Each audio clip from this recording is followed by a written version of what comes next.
저희 조코피TV는 인터넷 가전 렌탈 변경 시 현금으로 110만원 당일 지급, 인터넷 끝판왕, 썬팅 필름의 새로운 패러다임을 선사하는 T9 필름 신차 검수부터 장기 렌트 리스까지 모빌리티 서비스의 정수 카스페이스와 함께합니다.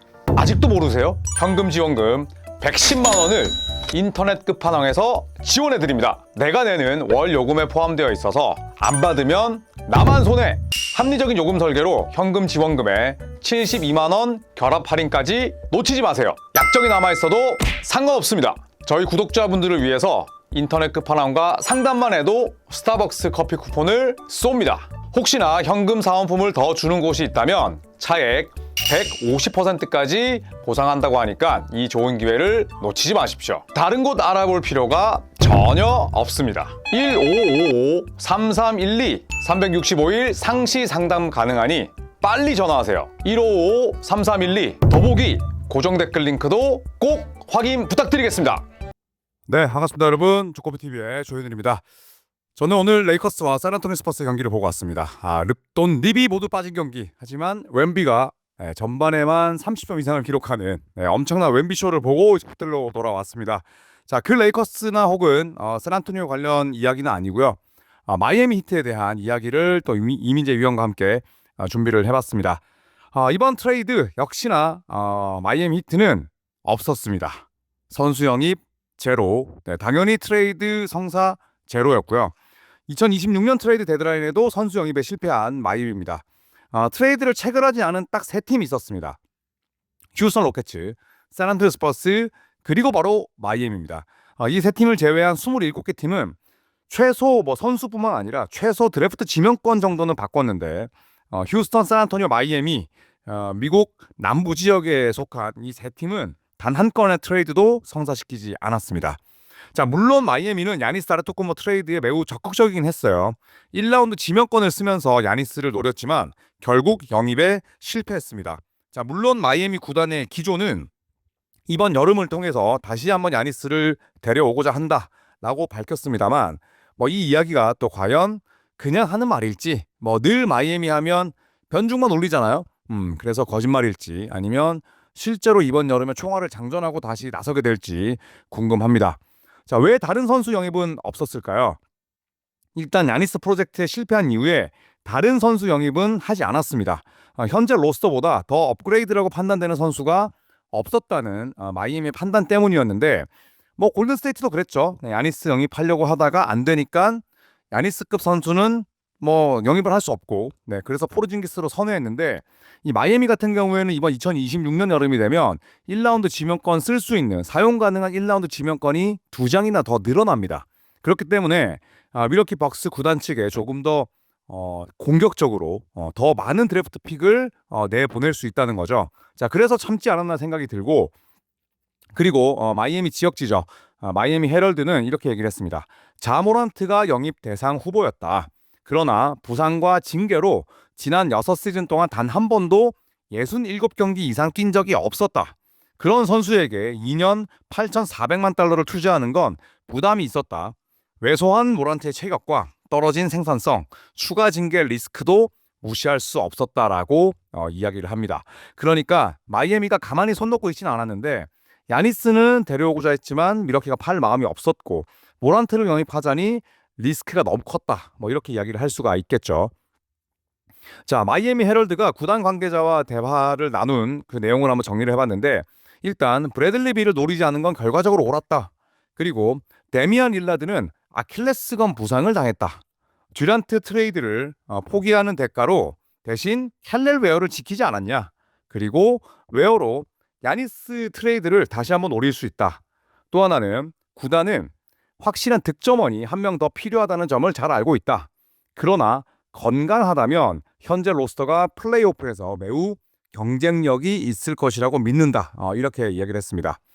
다시 한번 정리를 하자면 이렇습니다. 펜나일리 회장의 전성기, 그러니까 1995년부터 2019년까지라고 봐야 되는데 그 이후에 왜 마이애미는 대여 영입에 실패하고 있나? 그래서 구단은 이에 반박을 했습니다. 라일리는 지난 30년 동안 누구보다 많은 스타를 영입했다.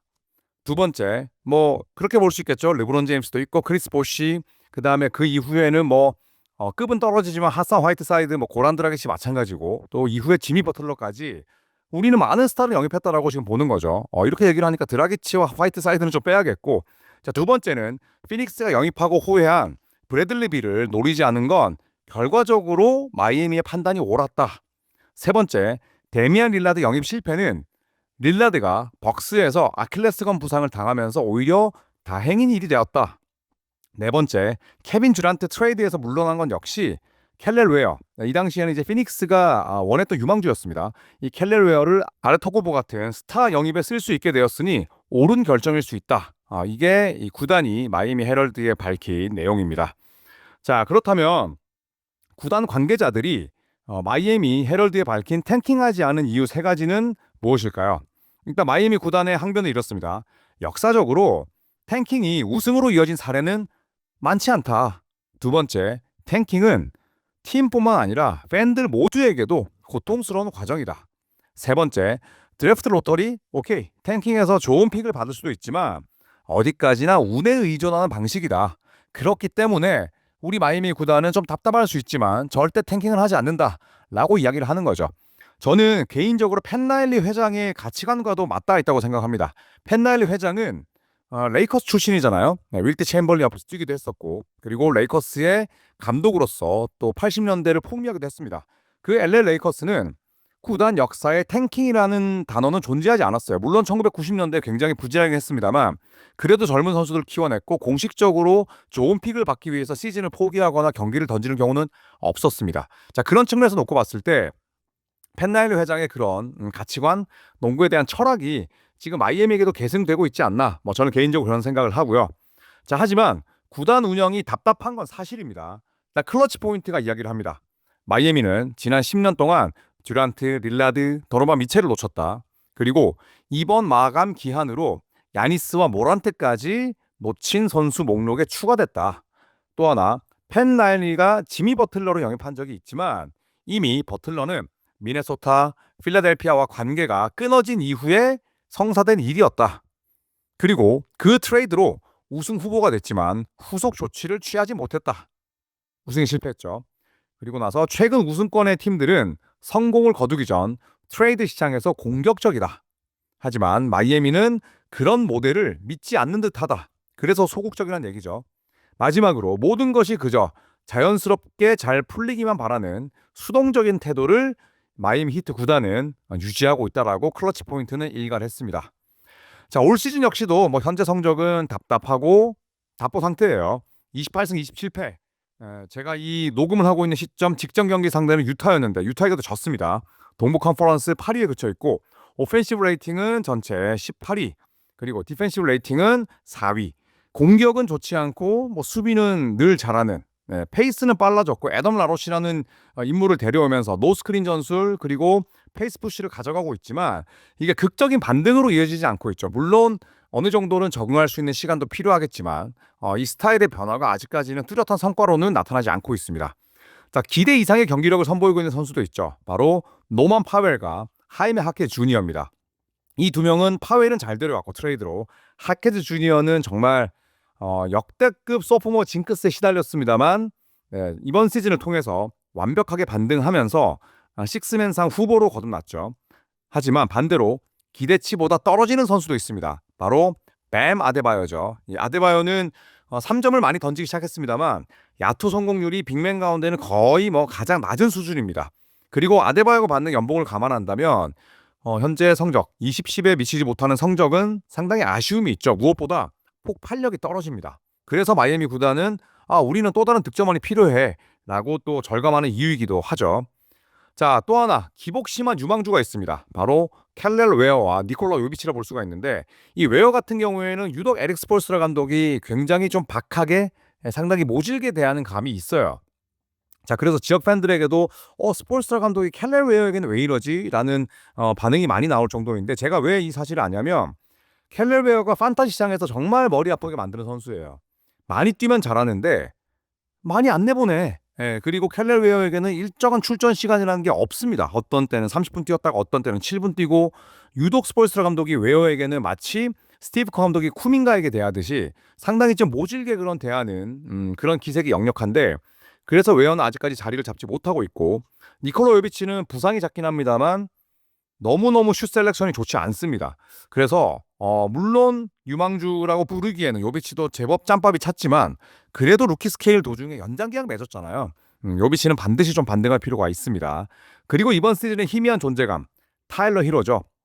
부상이 너무 많습니다. 네, 이렇게 가다가는 뭐 이번 시즌 당연히 지금쯤 절반 이상 말렸고, 계속해서 뭐 트레이드 루머에 시달리기도 했습니다만 가치가 이렇게 된 이상 떨어질 수밖에 없죠. 물론 노만 파웰, 하이메 하케 주니어, 그리고 또 데비언 미첼, 또 늘 꾸준한 앤드루 위긴스가 있지만 임팩트 있는 성적을 내면서 팀을 견인할 만한 선수는 눈에 띄지 않습니다. 자, 그리고 마이애미는 뒷심도 좋지 않습니다.